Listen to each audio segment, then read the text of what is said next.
If you say that you're one of the chosen, then you've seen the look before.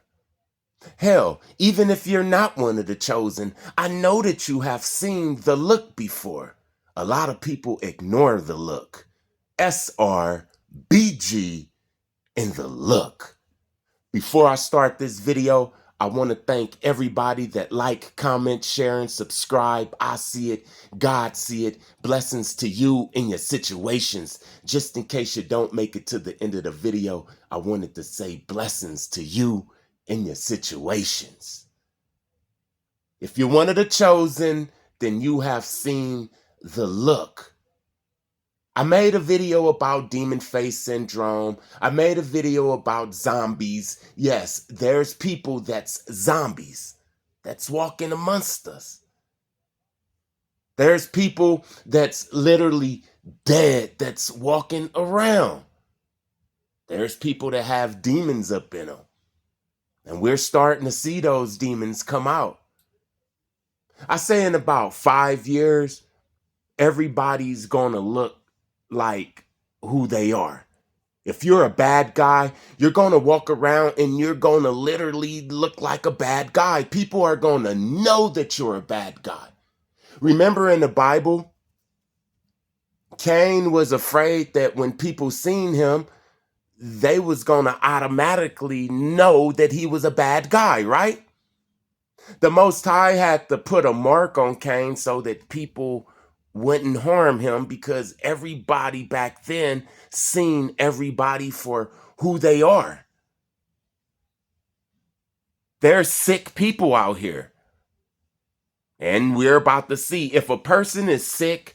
I say in about 5-6 years from now, we're going to automatically see them from a mile away. When they coming up, we're going to be like, that person right there is sick. You see, the sickness is cloaked. You don't know who have the disease, the STDs. You don't know who's infected with demons or bacterias. You don't know, but in these next coming years, we're about to know. We're about to know exactly what a person have in the inside of them. If they're righteous, if they're an earth angel, people are going to literally start looking like earth angels. You hear what I'm saying? We're going to start looking different. Our body is transforming right now. Our eyes and ears, everything is changing. Everything is getting an upgrade. And we're about to start seeing people like the movie Shallow Hal, right? With Jack Black. He could only see what's in the inside. But this has been going on with the chosen for years. We've been trying to explain that it's some invasion of the body snatcher type shit going on, right? I remember the first time I seen it. Well, this wasn't the first time I seen it. I've been seeing it my whole damn life. This is the first time I really tuned in and asked questions and got an understanding. It happened with somebody that I love, man. My mother. I remember one time we was talking, and then the talk got heated into a little argument, and all of a sudden I seen it. I seen it. The next time I seen it was in the gym with this guy, this doctor. I was talking to him, and then all of a sudden he looked different. It was his eyes. It's like they leave and something comes, right? You have to really pay attention to see this. The majority of people can't see this. NPCs can't see this. If you vibing low, if you drunk or high or sleepy, you can't see this. But if you vibing high, and you really want an understanding of this, you're going to see it. And then you're going to see it again and again and again. What am I talking about? I'm talking about that look. It's a look that people have. I'm not talking about demon face syndrome. I'm talking about their eyes. It's in their eyes. They become disconnected and something else comes online. I was taught that this is the moment that the low vibing entity, the demon, this is the moment that the programmers tap in right there. And like I said, a lot of people would never see this in their partner. I've seen it in children before. I've seen it in animals before. And like I said, the first time I really paid attention to it and said, I can't forget this. And I can't ignore it anymore, is when it happened with my mom's. And it happened more times with her too. It happened with friends, different family members other than my mother. It happened with people that I was in a relationship with. All of a sudden, out of nowhere, these people just, it's like they black out. I mean, they still conscious, okay? I'm trying to explain this the best way I could. They're still conscious. You can be driving down the street. These people are still conscious, but all of a sudden they'll be quiet for a minute and then they won't be there for a second. And I even seen when they come back, it's like they blink and then some of them may even say, what was you saying? What was you talking about? The trippiest thing, man, the trippiest thing that I investigated, because the more research I did, the more people I asked, the more I start realizing that we are surrounded by NPCs, man. And it was scary at first to know that I was one of the only real people on this damn planet, man. I know this sounds crazy to the average person, huh? That people have a look. I mean, you can tell exactly when they get tapped into and when they come back. I know this sounds crazy, but you better get used to it.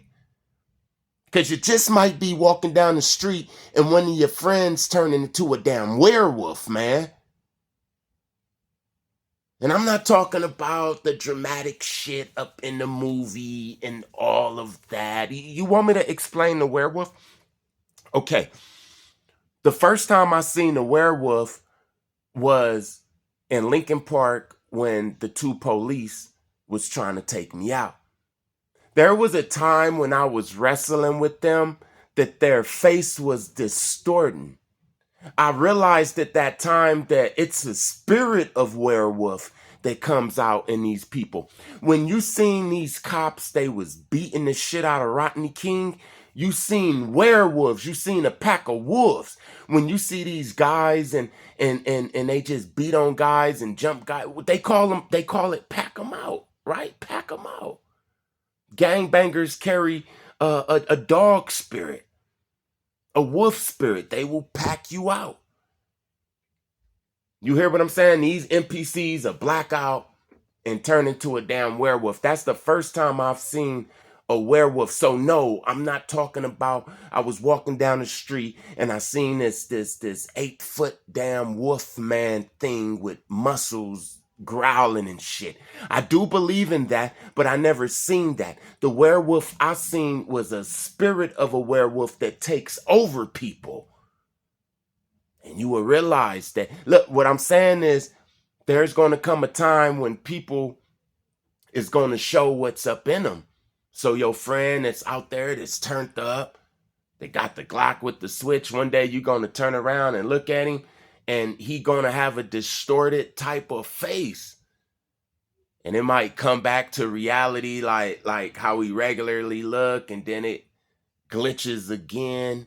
A lot of people is about to start losing their mind because the stuff that I'm talking about, everybody is about to see it. Especially that look, man. This is one that's shared by the majority of people because the majority of people are NPCs and they are connected to a hive mind. It's the look that lets you know which ones are connected, which ones can get tapped into real easy. It's a look. You can literally see they ass get tapped into. But you got to know what you're looking at, man. You got to slow everything down. You know what you got to do to really see all of this? You got to slow everything down and you have to clear your mind and say, everything that I was taught, I'm about to start over. I'm not saying that everything I was taught is a lie, but I'm about to investigate everything that I was taught. You hear what I'm saying? And when you start investigating it without being a black man or a white man or a Christian or a Muslim, just an observer.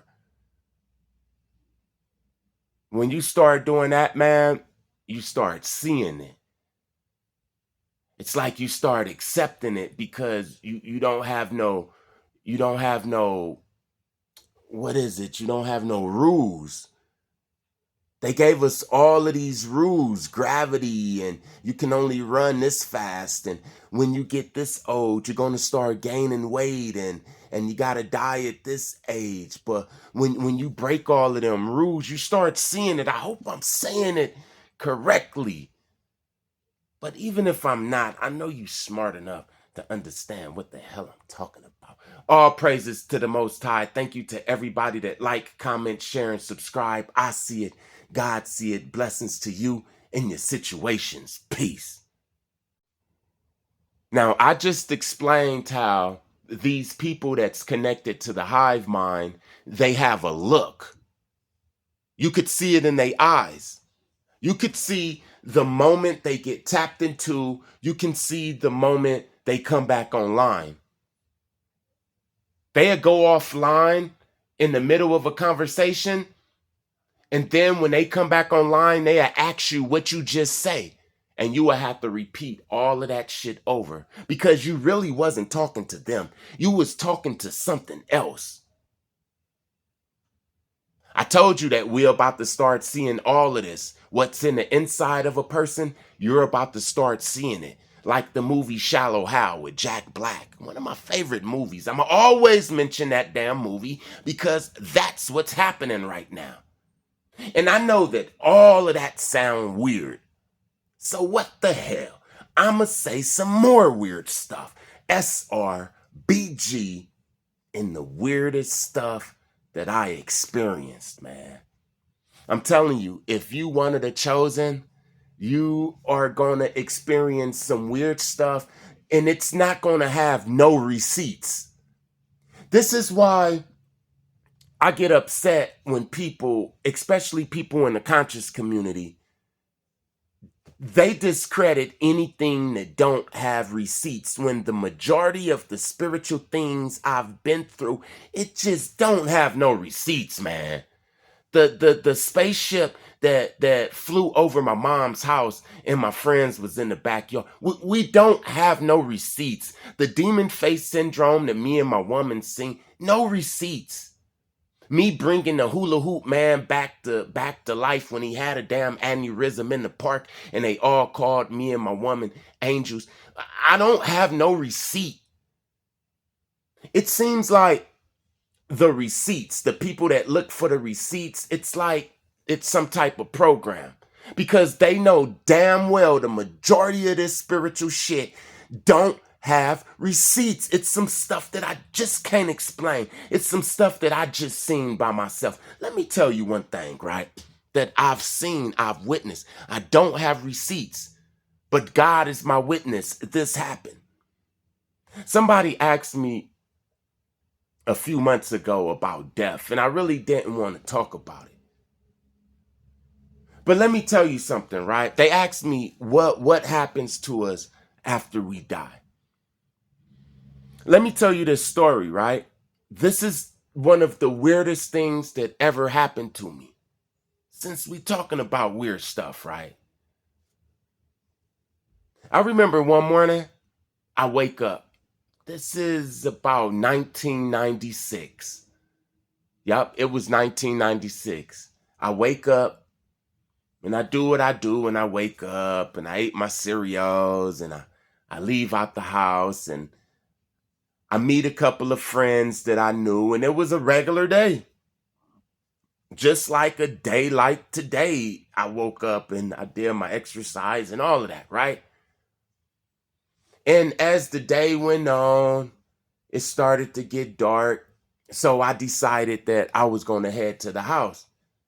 And the car drove by us. And I got real nervous, right? And when I turned around, it was a dude there. And he had a gun pointed at me. And he was like, "You about to die." And he pulled the trigger, right? And I woke up. I woke up in my bed. It was all a dream. I tasted the food in that dream. I remember the weed that I smoked. I remember the laughing and the conversation. And all of a sudden, when the guy pulled the trigger, I woke up in my bed. It was like Inception or some shit. I sat up in my bed thinking about the dream, like, was that real or was that fake? And all of a sudden, I heard sirens outside my window. And my homeboy, he ran past my window and said, "Hey man, they about to come and arrest you." And I said, "Oh, what?" So I jumped out the bed to put my clothes on. And when I grabbed my pants, I woke up. So I woke up inside of a dream that I woke up inside of a dream. And now I'm in the bed again. I'm thinking about the dream that I woke up inside of the dream. I'm on some Inception type shit. This is really weird. And now I'm afraid because I don't know if this is a damn dream. Still to this damn day, I don't know if this is a damn dream. I'm talking about now as I make this damn video.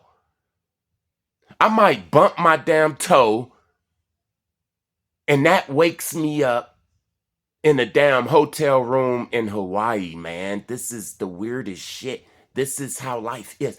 Somebody asked me, what do I feel like about death? How is it? What happens after death and all of that?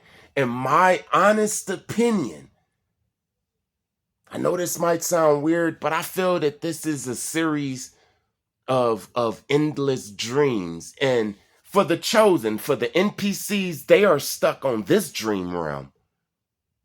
They are stuck on this dream realm. But I think that day when the guy pulled the trigger, I did die. I died in that reality. And then when I woke up into another reality. But then I woke up into another reality. And that's this reality right here that I'm talking to. I know that sounds weird, right? I went way down a rabbit hole with that shit, right? You want to know the trip about that whole dream, that whole incident? 2 days later, I was laying in bed and I heard the helicopters. The helicopters woke me up because they was hovering over my block. And then I looked out the window and I seen the police and they was coming down the street. And I'm like, "Oh, that's crazy." And I didn't think nothing of it. I went to go make me some breakfast. I was going to go across the street to lift some weights with my homeboy. But we got a knock on the door, and sure enough, my probation officer, the helicopter wasn't for me. That was for somebody on the block. So much crime in that damn area. That wasn't even for me. But the few police and the damn probation officer was. And just like my homeboy said in the dream, "Hey man, they coming to lock you up." It became a reality.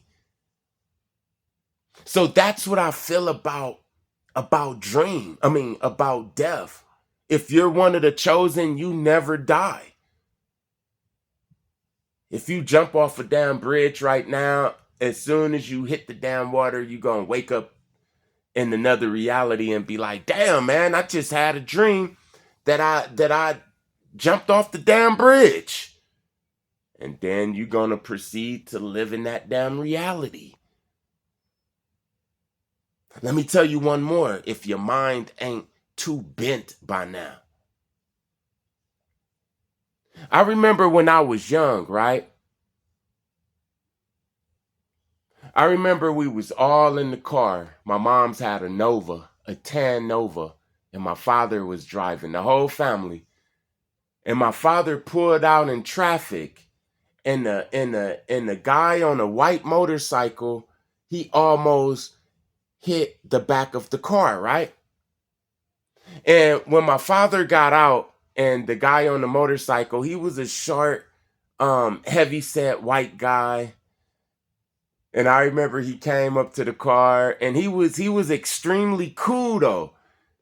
And then the first thing he said to my father was, "Good golly, Miss Molly, we almost had a car accident." I would always remember that, man. I was like 6 years old. And we all started laughing. The whole family started laughing because my mother's nickname is Molly. And he was like, "What y'all laughing at?" And my father was like, "Oh, my wife, her nickname is Molly, and you just said, 'Good golly, Miss Molly,' and all of that." And they talked for a minute, and then he got back in the car, and then we went our separate ways. I remember about 22 years later, right? I decided I wanted to be a plumber. I went to go check out the plumbing school, but I realized that with the financial aid, I still couldn't afford to pay for the school. With all of the financial aid, I still was going to have to pay an extra $500 a month, right? So I didn't know what to do. I left heartbroken. I was like, damn, my plumbing dreams are over with. I caught the bus all the way back home. And I forgot about plumbing. I still had the brochure and everything. I used to look at it and try to visualize it, but I felt that I wasn't going to go to plumbing school. One day it was a May Day rally. The May Day rally. When all of the Mexicans in LA, it was a day without Mexicans on May 1st. The first May Day rally was like in 2006, right? So it was no Mexicans, no workers at the damn port, at the warehouses in LA. So the temporary agency called me and said, "Hey, we need you now. We'll give you the address." I'm like, "Hey, you know what? I'm gonna go." I got my boots and I headed out the door immediately. I hopped on the train, and as I get off the train and I hop on the bus, and as I'm getting closer and closer to the work site, I realize that I'm getting closer and closer to the plumbing school. It turns out that the work site was directly across the street from the plumbing school, National Institute of Technology. It was a trade school. That day, I got off work, I checked into the trade school. Long story short, my plumbing instructor name was Mr. Treon. Mr. Treon was about 5'8", about 285 pound, heavy set. At the time, he was about 55, 56 years old. And he was a real cool guy, a jolly guy. He's been plumbing for over 20 years. He was well known in the plumbing community all throughout LA, right? He was a master plumber. He was real cool, real funny. So I'm in this class for about 2 months. Then all of a sudden, he decided to get a motorcycle. And it was me and a Japanese guy named Gary Shimakochi. We used to always talk, and he told me and Gary, he said, "Hey y'all, I'm about to get another Harley. I haven't had a Harley since the early 80s. And then he was like, yeah, it's going to be the same type I had in the 80s. And he showed a picture, and it was a white Harley, right? And then he said, the reason I stopped riding Harleys is because one night I was flying down the street, and this man and his family pulled out, and I almost ran into him. And I promised myself from that night on, I wasn't going to ride motorcycles no more because I would have hurt that family and myself. And he said, man, that car pulled out and God must have stopped me. And I was like, good golly, Miss Molly. And I looked at him so shocked. You know, I didn't tell him. How would I be able to explain that? I would have sounded crazy as hell to tell my instructor, you know, that family about 23 years ago, I was the little boy in the back seat when you said, good golly, Miss Molly. You see, we all connected, man. All of this stuff just lets me know that we're all connected. I thought about that strong for like a month, man. I went back home and told my mom. She remembered the incident, but she wasn't as shocked as I was. And I understood, because certain things are just for you. Just for you. Certain things. This also taught me, man, to don't mess with nobody. Don't steal. Don't hurt nobody. Because you never know. You never know. You understand what I'm saying? My plumbing instructor never knew that I was one of the little boys in the car that night. And guess what? He got the Harley too. It was a white Harley. And when he was on the Harley, I seen it. It was him. It was him. I seen him 20 years younger. I know how to do that with my mind. I know how to make a person look younger and older. You know, I got a good imagination, right? So if you thought that the look was weird and you're about to start seeing people for who they are, if you think that that's weird and you're about to start telling the future and seeing some of your relatives, yes, I seen my uncle, man. I was driving down the street. I look out my window and it's my damn uncle that's deceased. He was in his own little world, just looking at some stuff. And I just kept going, and I looked back to I couldn't see him no more, man. I was like, that's my uncle. I was telling my woman, she just kept driving. I was like, that was my uncle. Nah, it didn't just look like him. So don't think that the things that you're about to see is weird. Like, you might have lived a whole damn day, and at the end of the day, listen to me. You might wake up one day and live a whole day, and at the end of the day, realize that all of that shit was just a dream, man. It's about to get wacky. All praises to the Most High. Thank you to everybody that like, comment, share, and subscribe. I see it. God see it. Blessings to you and your situations. Peace.